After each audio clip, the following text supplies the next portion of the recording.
সুপ্রিয় দর্শক, আসসালামু আলাইকুম। আপনাদের সবাইকে স্বাগত জানাচ্ছি এখনকার আলোচনায়। আপনাদের সঙ্গে আছি আমি সিরাজুল ইসলাম। দর্শক, ইরান, ইসরায়েল এবং আমেরিকার মধ্যে সম্প্রতি যে যুদ্ধ হয়ে গেল, সেই যুদ্ধে ইরান ইসরায়েলের উপর যে সমস্ত হামলা চালিয়েছে, তার ফলে একটা বড় ক্ষয়ক্ষতির ঘটনা ঘটেছে। সেই ক্ষয়ক্ষতির কথা ইসরায়েল গোপন রাখলেও চূড়ান্তভাবে এখন আর তা গোপন থাকেনি, প্রকাশ হয়ে গেছে। ইসরায়েলের চ্যানেল 12 জানিয়েছে, ইসরায়েলের যে হাইফা বন্দর নগরীতে তেল শোধনাগার আছে, সেই তেল শোধনাগারে ইরান যে হামলা চালিয়েছিল তাতে মারাত্মক রকমের ক্ষয়ক্ষতি হয়েছে এবং এই তেল শোধনাগার ঠিক করতে কয়েক বছর লেগে যাবে। তাহলে এখানে একদম পরিষ্কার হয়ে যাচ্ছে যে ইরানের হামলায় যে ভয়াবহ ক্ষয়ক্ষতির মুখে পড়েছে ইসরায়েল, তার অনেক কিছুই গোপন করেছে। কেন গোপন করলো এবং আসলে এই ক্ষয়ক্ষতির পরিমাণটা কি, বিশেষ করে হাইফা বন্দর নগরীতে যে তেল শোধনাগার, তাতে ক্ষয়ক্ষতির পরিমাণ কি ছিল, আমি এ সম্পর্কে মোটামুটি আজকে একটু বিস্তারিত তুলে ধরার চেষ্টা করব। এপাশে ইসলামী প্রজাতন্ত্র ইরানের সর্বোচ্চ নেতা শহীদ আয়াতুল্লাহ আলী খামেনির আজকে প্রথম নামাজে জানাজা অনুষ্ঠিত হলো। এই নামাজে জানাজায় দেশ বিদেশের লাখো মানুষ অংশ নিয়েছে। কত লাখ তার কোনো ঠিক ঠিকানা নেই। বলা হচ্ছে যে জানাজার নামাজ এবং দাফন অনুষ্ঠান, এছাড়া তার প্রতি শেষ বিদায় ও সম্মান জানানোর যে অনুষ্ঠান, এতে মোট 3 কোটি লোকের অংশগ্রহণ হবে সারা দেশ, ইরাক এবং সারা বিশ্ব থেকে। এ বিরাট বিশাল ব্যাপার। বিশ্বের প্রায় সব প্রান্ত থেকে মানুষ ছুটে আসলো ইরানের দিকে। ইরানের প্রেসিডেন্ট ডক্টর মাসুদ পেজেশকিয়ান বলেছেন যে ইরানের সর্বোচ্চ নেতার জীবন দিয়ে তিনি বৃহত্তর ঐক্য প্রতিষ্ঠা করে দিয়ে গেলেন। অর্থাৎ তার জীবনের বিনিময়ে বিরাট বড় রকমের একটা ঐক্য প্রতিষ্ঠিত হয়েছে। আসলে এই কথার মানে কি এবং কিভাবে ঐক্য প্রতিষ্ঠিত হলো, আমি তা নিয়েও মোটামুটি বিস্তারিত আলোচনা করার চেষ্টা করব। দর্শক, আপনারা সঙ্গেই থাকুন শেষ পর্যন্ত। আর যদি ভিডিও ভালো লাগে তাহলে লাইক, কমেন্ট, শেয়ার করবেন প্লিজ, এবং চ্যানেলটি সাবস্ক্রাইব করে সাথেই থাকবেন। দর্শক, চলুন মূল আলোচনায় চলে যাই। চলতি বছরের 28শে ফেব্রুয়ারি ইসরায়েল এবং আমেরিকা ইরানের উপরে একেবারে চূড়ান্ত হামলা চালানোর জন্য তাদের সামরিক বাহিনীকে ইরানের উপর লেলিয়ে দেয়। তারা ঝাঁপিয়ে পড়ে এবং মুহূর্তের ভিতরে ইরানের উপরে তাণ্ডব লীলা চালিয়ে দিতে শুরু করে। একেবারে প্রথম দিকেই তো ইরানের সর্বোচ্চ নেতা থেকে শুরু করে গুরুত্বপূর্ণ সব বহু সংখ্যক নেতা, মন্ত্রী, মিনিস্টার মারা গেল। এরপরে ইরান ঘুরে দাঁড়ালো। ঘুরে দাঁড়িয়ে আমেরিকা এবং ইসরায়েলকে প্রতিরোধ করতে থাকলো এবং এতগুলো ফ্রন্টে, আমি তো সবসময় বলি, ইসরায়েল একটা স্বয়ংসম্পূর্ণ ফ্রন্ট। এরপরে জর্দানে, সৌদি আরবে, বাহরাইনে, কাতারে, সংযুক্ত আরব আমিরাতে, কুয়েতে, ইরাকে, এত জায়গায় আমেরিকার উপস্থিতি, এবং এর অনেক জায়গায় আমেরিকার সাথে ইসরায়েলও আছে। তা আমরা হয়তো পরিষ্কার দেখতে পাচ্ছি না, কিন্তু থাকার কথা, কারণ যেখানেই আমেরিকা সেখানে ইসরায়েল থাকতেই পারে, কোনো ব্যাপারই না। এবং থাকতে পারে এর বাস্তব প্রমাণ হচ্ছে ইরাকের মরুভূমিতে দুটো বিমান ঘাঁটি করে ইসরায়েল ইরানের বিরুদ্ধে এই সামরিক হামলায় বা এই যুদ্ধে অংশ নিয়েছে। ইরাকের ভেতরে এই যে সামরিক ঘাঁটি করলো, সেটা কি ইরাক সরকার দেখেনি?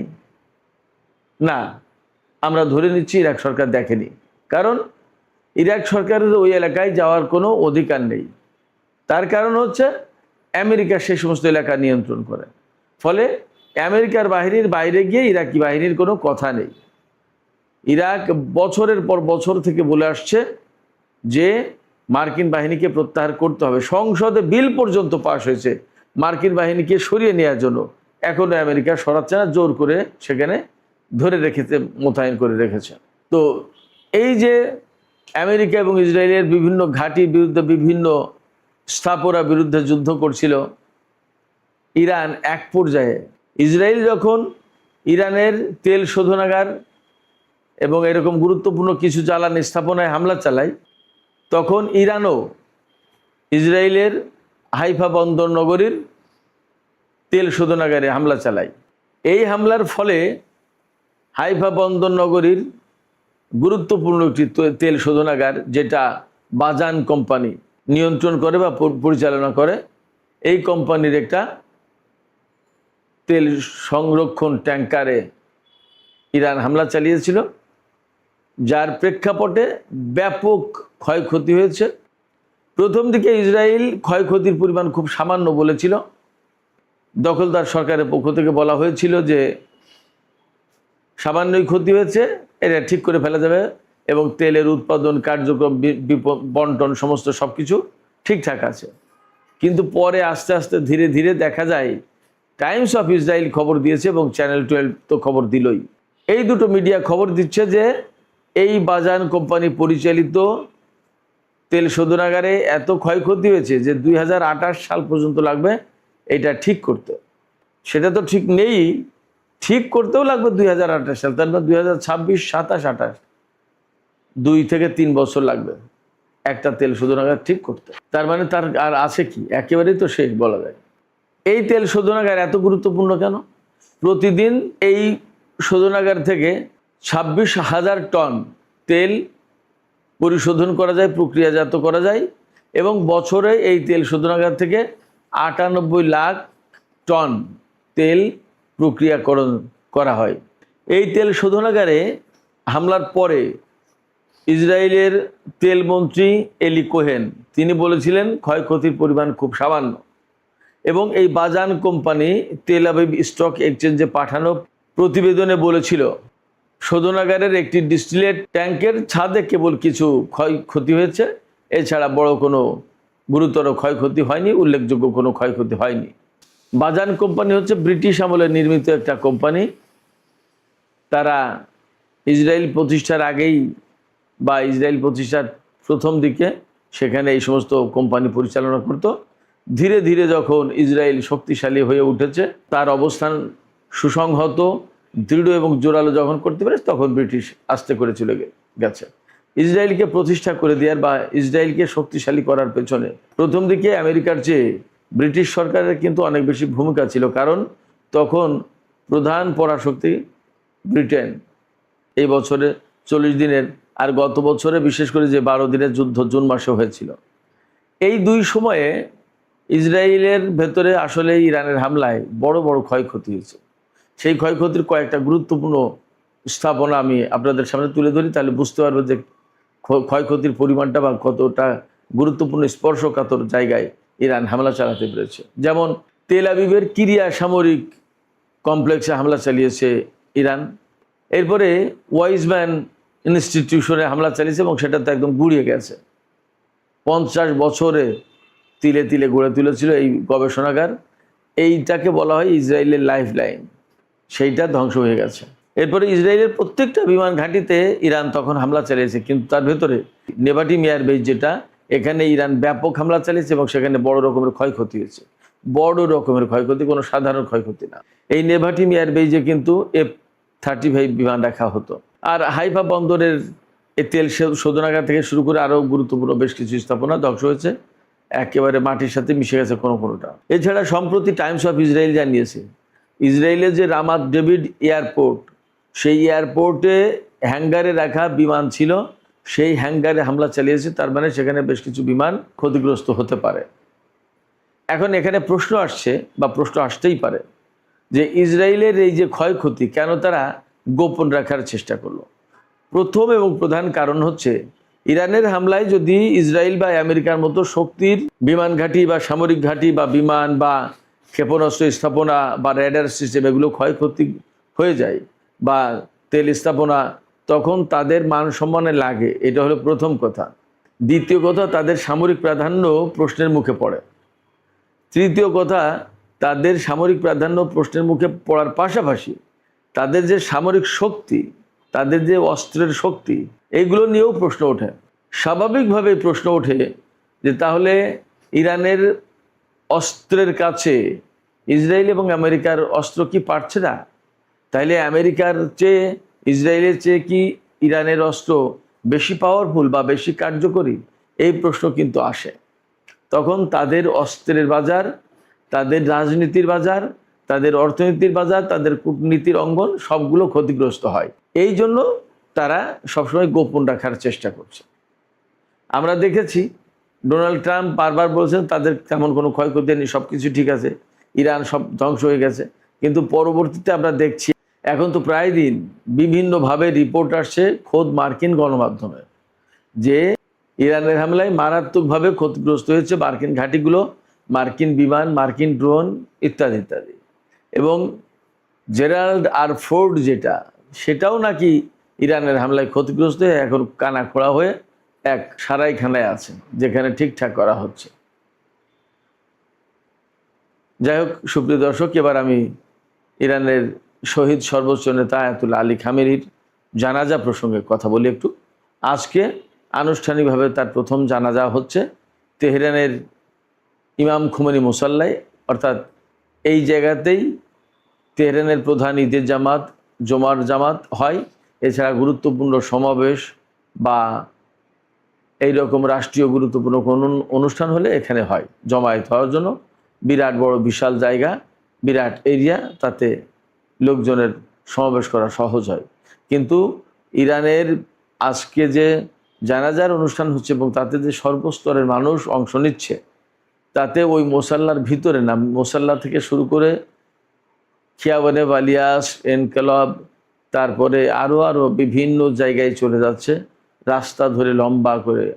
ইরানে তো সব কিছু বন্ধ, তো সেই জায়গা থেকে মানে মানুষের যে ঢল নেমেছে সেটা হেলিকপ্টারে করে দেখাচ্ছে। ইরানের রাষ্ট্রীয় সম্প্রসার সংস্থা যেটা IRIB, তারা হেলিকপ্টারে করে এই জানাজার অনুষ্ঠান দেখাচ্ছে, কত লোক কোথায় কিভাবে জানাজার জন্য এসেছেন। আজকের এই জানাজায় আলী খামেনির সম্ভবত 3 ছেলে যোগ দিয়েছেন, তাদের ভিডিও ফুটেজ আমি দেখলাম। আর যিনি সর্বোচ্চ নেতা তিনি তো অসুস্থ, তিনি নিরাপত্তাজনিত কারণে হয়তো প্রকাশ্যে আসছেন না, হয়তো পরে সময় করে তিনি জনসমক্ষে আসবেন, এখনই না, কারণ এখন নিরাপত্তার প্রশ্ন আছে, নিরাপত্তা নিয়ে কিছুটা হলেও শঙ্কা আছে। এই সর্বস্তরের মানুষ তারা কান্নাকাটি করছে, বুক চাপড়াচ্ছে, আর্তনাদ করছে, দোয়া করছে সর্বোচ্চ নেতার জন্য। সমাজের সব ধরনের, সব শ্রেণী পেশার, সব বয়সের মানুষ, ধর্ম সম্প্রদায় নির্বিশেষে মানুষ তার এই জানাজা অনুষ্ঠানে, শেষ বিদায় অনুষ্ঠানে অংশ নিচ্ছে। মানে বিরাট এক ব্যাপার সারা বিশ্ব থেকে। এই প্রেক্ষাপটে ইরানের প্রেসিডেন্ট মাসুদ পেজেশকিয়ান বলেছেন যে ইরানের সর্বোচ্চ নেতার জীবনের বিনিময়ে, রক্তের বিনিময়ে ইসলামী বিশ্বে, বিশেষ করে মুসলিম উম্মার ভিতরে এমন এক ঐক্য প্রতিষ্ঠা হয়েছে বা হচ্ছে যেটা এর আগে কখনো ছিল না। আমরা দেখেছি আফগানিস্তানের তালেবান সরকারের মন্ত্রীরা এই অনুষ্ঠানে গেছেন। আবার আহমদ শাহ মাসুদ নামে একজন ছিলেন, তিনি তালেবান বিরোধী লোক ছিলেন বেসিক্যালি, তার অনুসারীরাও তেহরানে একই জায়গায় একসাথে। আবার যেখানে পাকিস্তান সেখানে তালেবান, এইরকমভাবে মানে বহু দেশের বহু পর্যায়ের মানুষ এসে এই জানাজায়, এই শেষ বিদায় অনুষ্ঠানে অংশ নিচ্ছে। তাতে সৌদি আরবের মতো দেশের লোকজন এসেছে, আরও অনেক দেশের। সৌদি আরবের ব্যাপারে কথা শুনেছি যে প্রথমে ইরান তাদেরকে দাওয়াত দেয়নি, এই কারণে যে দাওয়াত দিলে আসবে কি আসবে না তার কোনো নিশ্চয়তা নেই। কারণ এই যুদ্ধের সময় সৌদি আরবের বিভিন্ন ঘাঁটিতে তো ইরান হামলা চালিয়েছে, কিন্তু তারপরেও দেখা গেল যে সৌদি আরবের একটা প্রতিনিধি দল সর্বোচ্চ নেতার প্রতি সম্মান জানাতে তেহরানে উপস্থিত হয়েছে। তো এইরকমভাবে সারা বিশ্বে প্রথমত এবং প্রধানত মার্কিন সাম্রাজ্যবাদ বিরোধী একটা ঐক্য প্রতিষ্ঠা হচ্ছে। দ্বিতীয়ত মুসলিম উম্মার ভিতরে একটা ঐক্য প্রতিষ্ঠা হচ্ছে, যেন সবাই চাইছে যে আমরা সবাই একসাথে মিলে থাকি। সেক্ষেত্রে সর্বোচ্চ নেতা শহীদ হয়ে গেলেও আপাতত মুসলিম উম্মার ভিতরে একটা ঐক্য, বিরাট একটা সংহতি তৈরি হলো, এটা কিন্তু একটা গুরুত্বপূর্ণ ব্যাপার। তো সুপ্রিয় দর্শক, এখনকার আলোচনা এখানে শেষ করতে চাই। আশা করি আলোচনা আপনাদের ভালো লেগেছে। দর্শক, বিদায় নেবার আগে আমি আপনাদের কাছে জানতে চাই, যে কথা বলা হচ্ছে যে আয়াতুল্লাহ আলী খামেনি প্রাণ দিয়ে, জীবন দিয়ে তিনি আসলে মুসলিম বিশ্বে বৃহত্তর একটা ঐক্য গড়ার একটা সোপান তৈরি করে দিয়ে গেলেন। আপনাদেরও কি মনে হচ্ছে এমনটাই, নাকি আপনারা ভিন্ন কোনোভাবে দেখছেন? আপনাদের মতামত কমেন্টে জানাতে পারেন। আর ভিডিও ভালো লাগলে লাইক, কমেন্ট, শেয়ার করুন এবং চ্যানেলটি সাবস্ক্রাইব করে সাথেই থাকবেন। দর্শক, আপনাদের সবাইকে অনেক অনেক ধন্যবাদ। আল্লাহ হাফেজ।